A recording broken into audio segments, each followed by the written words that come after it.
올림픽이라는 국가적인 행사는 사실 스포츠맨십을 강조하는 그런 행사이기도 하지만 그 안에 엄청난 산업과 돈이 움직이는 그런 행사이기도 합니다. 기술을 자랑하는 자리가 되기도 하고요.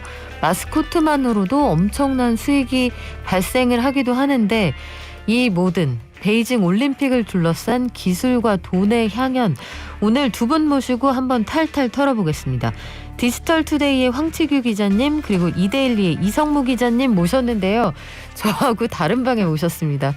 저도 이렇게는 처음인데 일단 두 분 인사 먼저 드릴게요. 안녕하세요. 네, 안녕하세요. 네, 우리 옆방에서 이렇게 한 공간에서 분리해서 이렇게 해보는 방송 처음인데 황 기자님 일단 네. 그거부터 여쭤볼게요. 네. 우리가 올림픽을 한다라고 하면 여기에서 우리 기술 여기까지 왔다 이런 거 네. 자랑하기도 하잖아요. 네.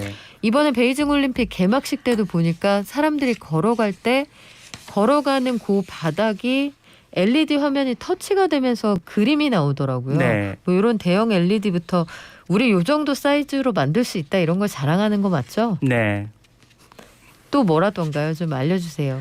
좀 뭐 말씀하신 대로 대형 스포츠 이벤트 이제 개막식이나 폐막식이 좀 기술을 활용해서 좀 감동을 좀 끌어올리는 게 좀 오래전부터 좀 이어져 왔고요.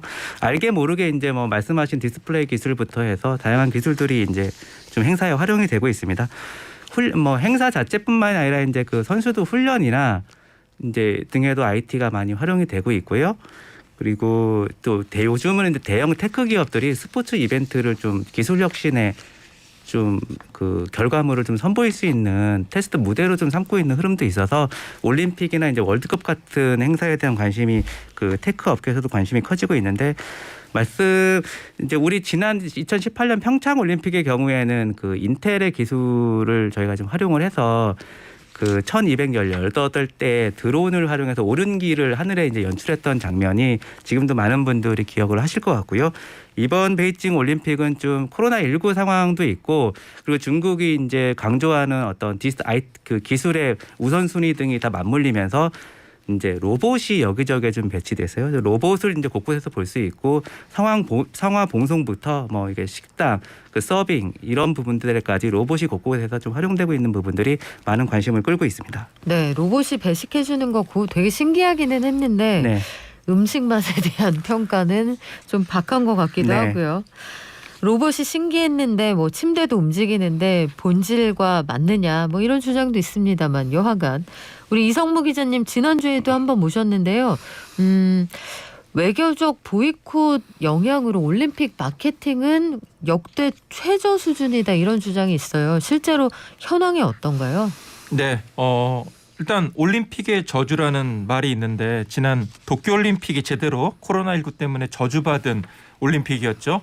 그런데 이번 베이징 동계올림픽도 마찬가지예요. 네. 뭐 코로나19 때문이 아니더라도 그냥 지금까지 보셔도 실패한 것 같죠. 일단 중국의 제로 코로나라는 무관용 코로나 방역 정책으로 인해서 입장 수익이나 관광 수익은 전혀 기대할 수가 없고요. 심지어 미국 등 이 서방의 외교적 보이콧 영향으로 이 글로벌 기업들이 마케팅 활동을 거의 안 하고 있습니다.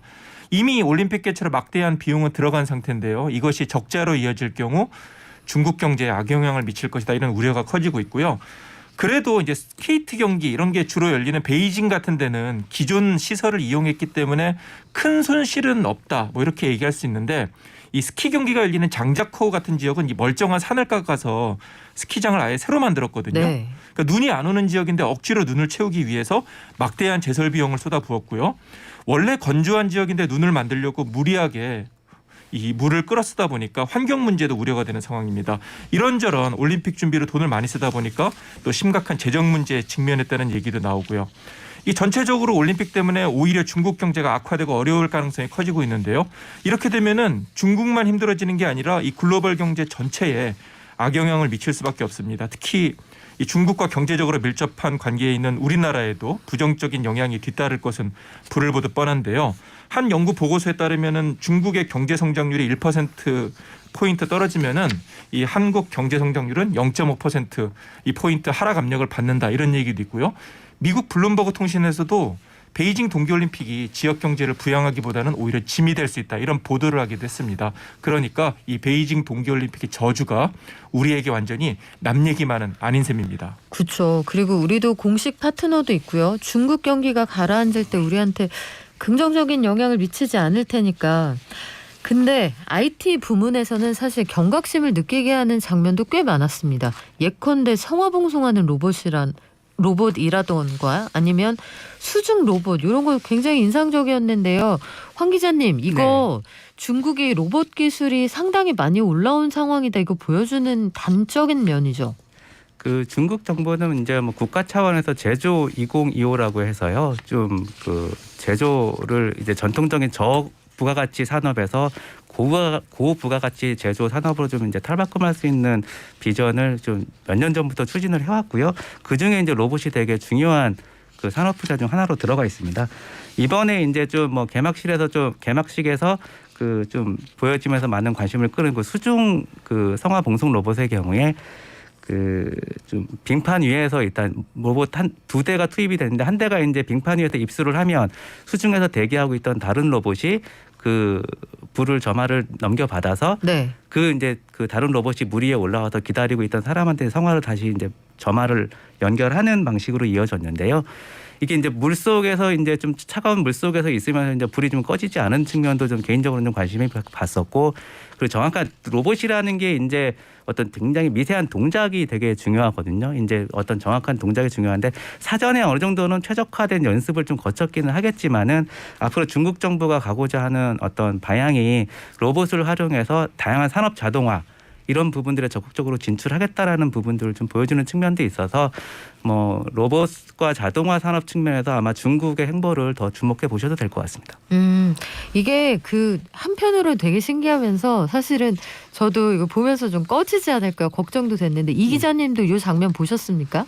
네, 성화 점화 봤고요. 실제로 이게 성화가 꺼졌다 이런 지금 의혹이 나오고 있는데 물론 네, 최근에 그 얘기는 참 왜 나옵니까? 네. 성화가 꺼졌다. 최근에 이 베이징 지역이 눈이 많이 오고 날씨가 굉장히 추워졌다 그래요. 그러니까 이게 불이 아예 성화가 커버리면은 그래도 쉽게 꺼지지 않는데 워낙 작게 하다 보니까 뭐 그 취지는 이해가 되겠는데 이 불이 버티기가 쉽지가 않은 거죠. 그래서 뭐 성화가 꺼졌다 이런 얘기가 나오고 있는데 물론 중국 측에서는 부인하고 있습니다. 사실 이게 성화가 꺼지면은 문제가 커지는 게요. 그리스에서 다시 불을 붙여야 돼요. 이게 올림픽 헌장에 그렇게 돼 있습니다. 아, 그렇습니까? 다시 뭐 라이터로 이렇게 키면 안 되고요. 그렇기 때문에 네. 이게 공식적으로는 꺼지면은 문제가 커집니다.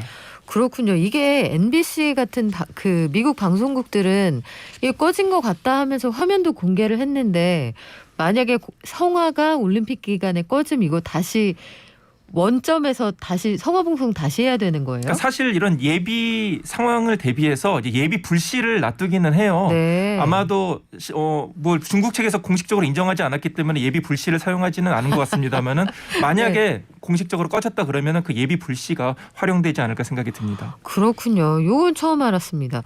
황 기자님, 그런데 이번에 그 올림픽 기간에요. 바이두라고 중국 최대 검색 엔진 우리의 엔사 같은 회사인데 네. AI 앵커도 나왔고요. 국가대표 선수들 훈련에도 기술이 기여를 했다. 요건 무슨 얘기입니까?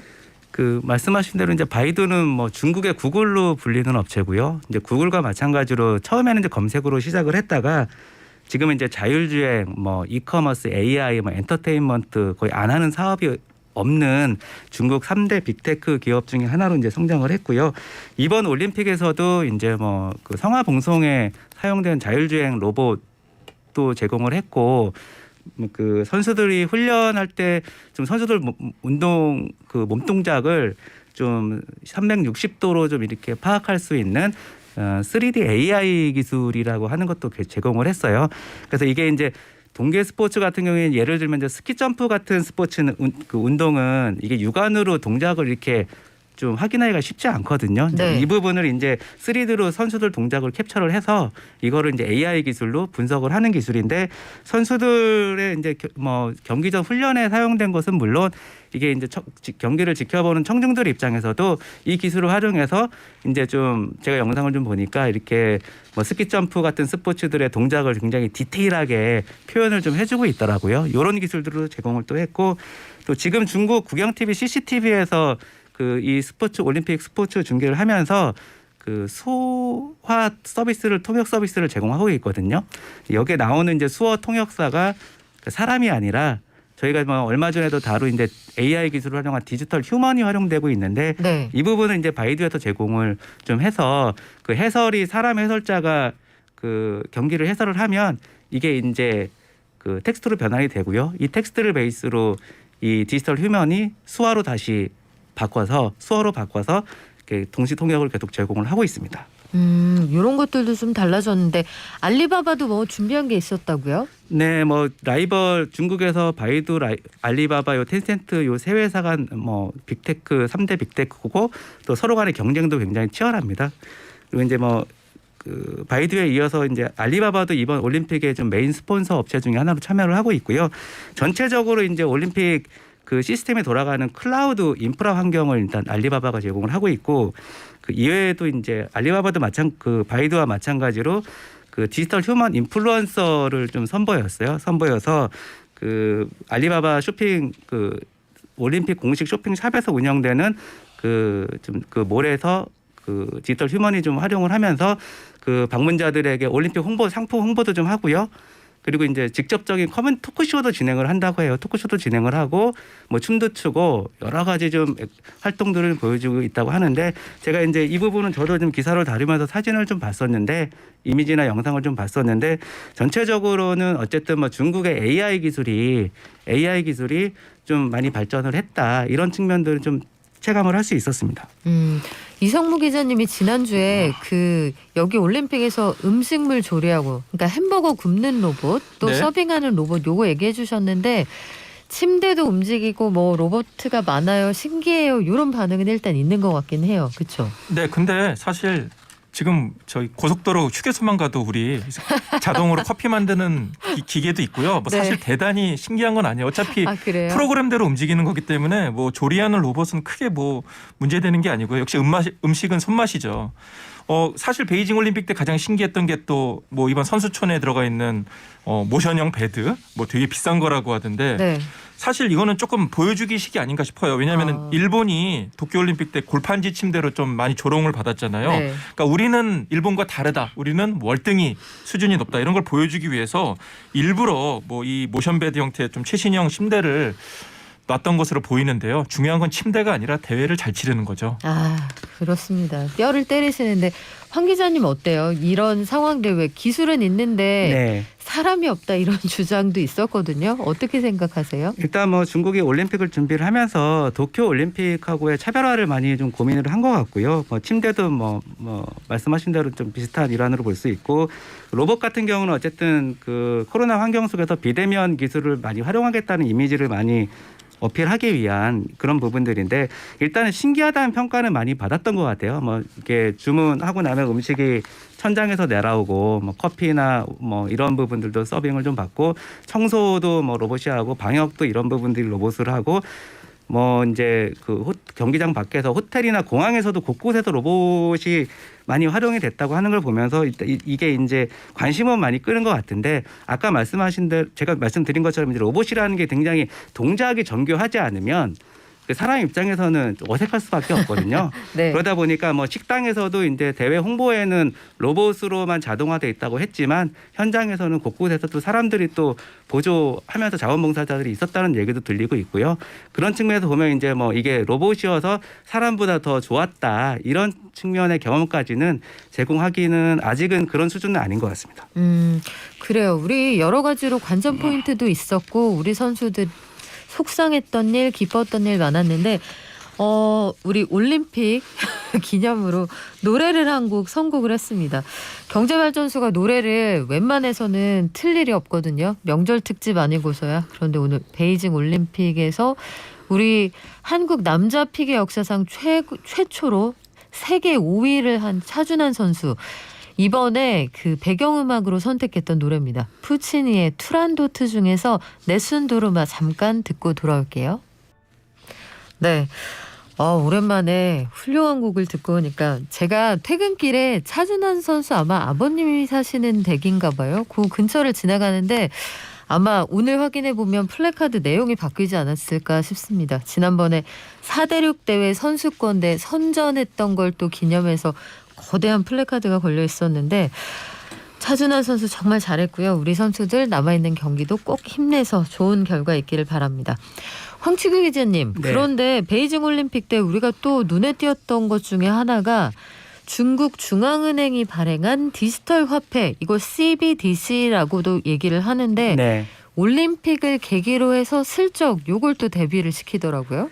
그렇습니다. 지금 중국 그 동계올림픽, 베이징 동계올림픽의 경우 이제 비자를 공식적으로 이제 사용할 수 있게 비자 신용카드를 사용할 수 있게 하는데요. 그 이외에 이제 처음으로 이제 그 선수단들에게 그 선불 카드 형태로 중국의 이제 인민은행이 발행한 디지털 화폐 CBDC를 이제 탑재를 해서 제공을 하고 있고요. 이제 비자 같은 경우에는 결제를 하면 이제 수수료가 좀 발생을 하는데 이 중국 디지털 위안으로 결제를 하면 이제 수수료가 없이 좀 이용을 할 수 있다고 합니다.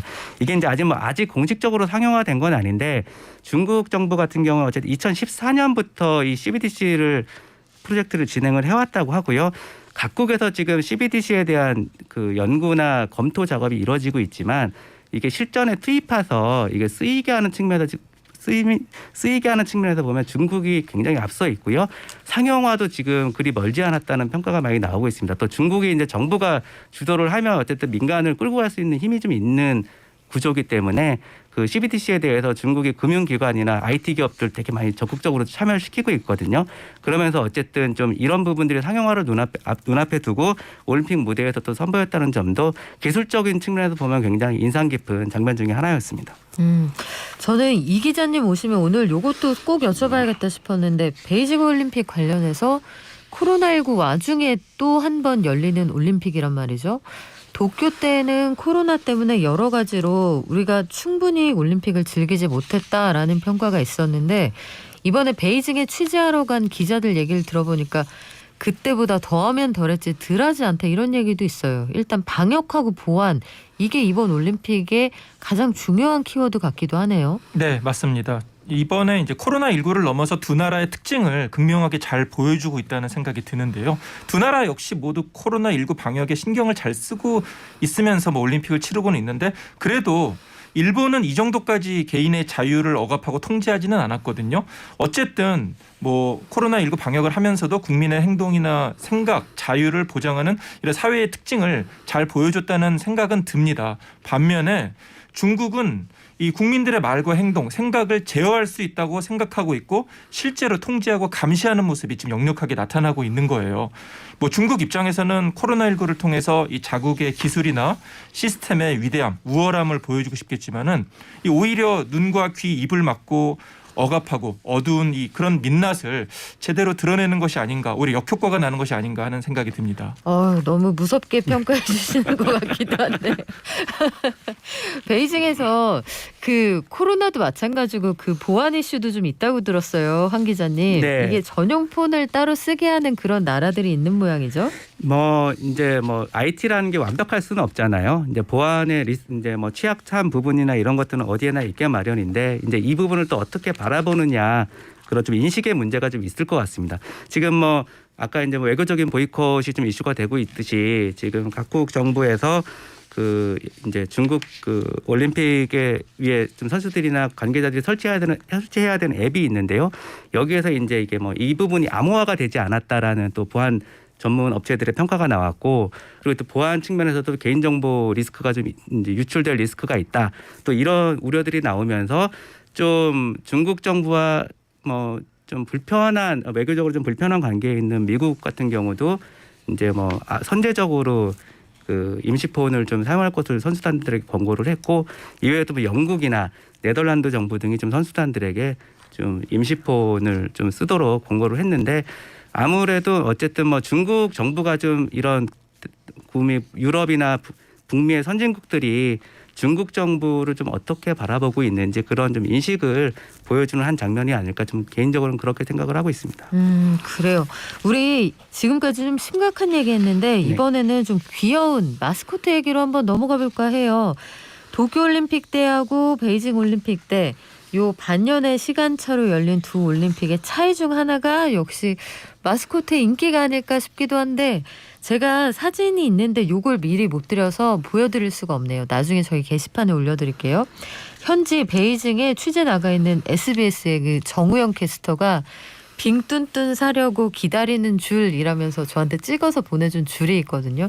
여기 일반인은 못 들어가고 취재진하고 선수만 왔다 갔다 하는 가게인데도 줄이 어느 정도냐면 소위 오픈런이라고 저희가 촬영할 때 그 줄의 몇 배 정도 됩니다. 빙뚠뚠이라는 이 마스코트의 인기도 어마어마하다고 하는데 일단 상황 좀 알려주세요. 네, 빙뚠뚠이 중국을 대표하는 동물인 판다를 형상화한 캐릭터인데 저는 대박 칠 줄 알았어요. 아 진짜요? 네, 왜냐면은- 어떤 면에서 그랬습니까? 왜냐면은요 역대 네. 올림픽 마스코트 가운데 곰이 실패한 적이 없어요.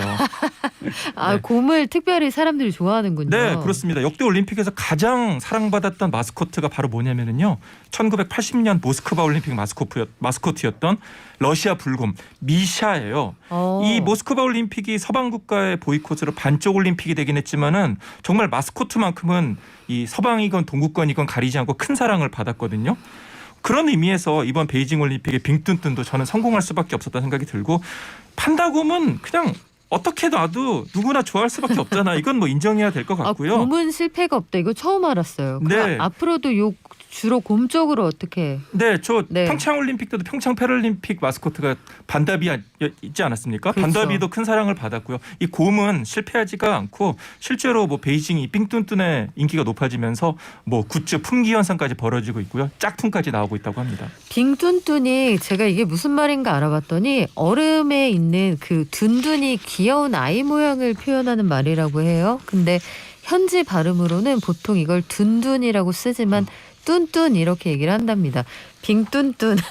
일단 이름도 좀 귀엽기는 한데 이 기자님이 도쿄 때하고 마스코트를 보는 사람들의 시선이 달라요라고 하셨거든요. 도쿄 올림픽은 마스코트가 인기가 좀 덜했습니까? 네, 미라이 투어라고 기억 못 하시죠? 잘 기억이 안 나네요. 네, 이게 이제 네. 일본어 미라이, 미래를 뜻하는 미라이와 또 영원을 뜻하는 토와를 합성해서 만든 이름인데 이게 초능력 로봇이에요. 근데 이게 동물이 아닌 마스코트는 성공한 적이 거의 없습니다. 그렇습니까? 심지어 이거는 미라이 투어는 일본 사람도 모르고요.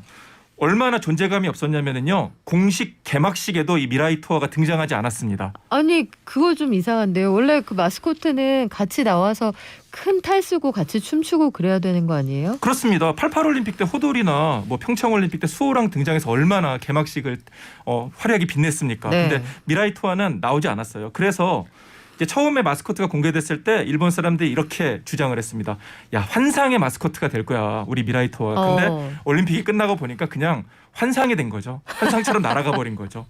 심지어 이 마스코트 기념품을 제작한 일본 내 회사들이 네. 대부분 심각한 경연난에 빠지기도 했다고 합니다. 아 그렇군요. 이 미라이 투어는 정말 생각이 안 나는데 로봇은 좋아하지만 로봇으로 된 마스코트는 싫어한다. 이것도 올림픽 마케팅의 법칙 중에 하나인가 봐요. 네, 동물이 최고입니다. 아, 동물이 최고다. 네. 실제로 빙뚠뚠의 인기가 제가 잠깐 올림픽 스포츠 센터의 현황을 전해드렸는데 그 현장에서 베이징 시민들도 오픈런 뭐 사재기 이게 보통이 아니라면서요. 네, 지금 뭐 기념품점이 오픈하기 전부터 뭐 1시간, 2시간 전부터 사람들이 그 추운 날씨에 줄을 서서 기다린다고 하고요.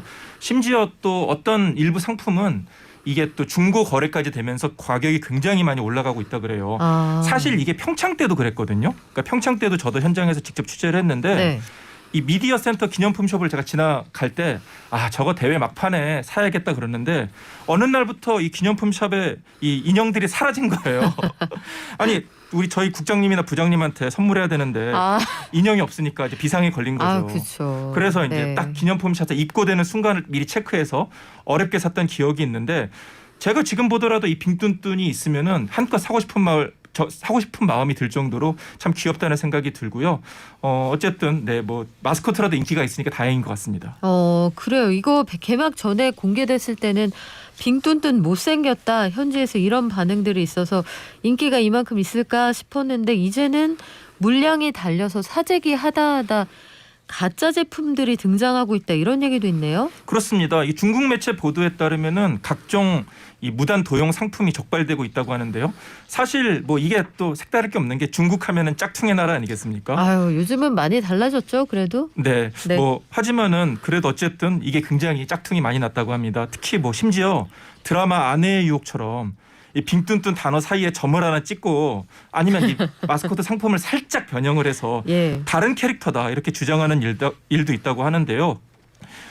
딱 봐도 그러니까 이게 제가 과거 러시아 월드컵 취재를 갔을 때도 이게 비슷한 일이 있었어요. 그러니까 이게 공식 기념품 샵에서는 기념품을 사기 어려운데 어느 날 갑자기 동네 작은 이 지역 기념품 샵에 보니까 월드컵 기념품이 잔뜩 있더라고요. 그것도 굉장한 저렴한 가격으로. 그러니까 딱 봐도 가짜인데 아쉬우니까 사서 이제 오게 되는 거죠.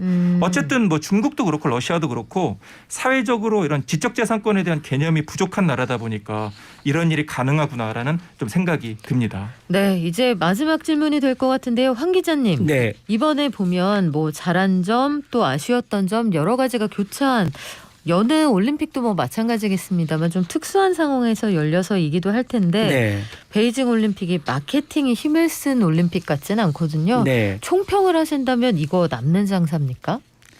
뭐 제가 어떤 경제적인 부분을 평가할 입장은 아닌 것 같은데 사실 이제 좀 올림픽으로 큰 돈을 번다, 뭐 또 큰 적자를 본다 네. 이 부분이 이제 뭐 개발도상국 작은 나라이면은 좀 의미가 있을 수 있겠지만 예를 들어 뭐 중국 같은 규모의 나라에서 금전적으로 플러스 알파가 얼마 나는 부분들이 큰 의미는 없다 이런 생각은 좀 들고요.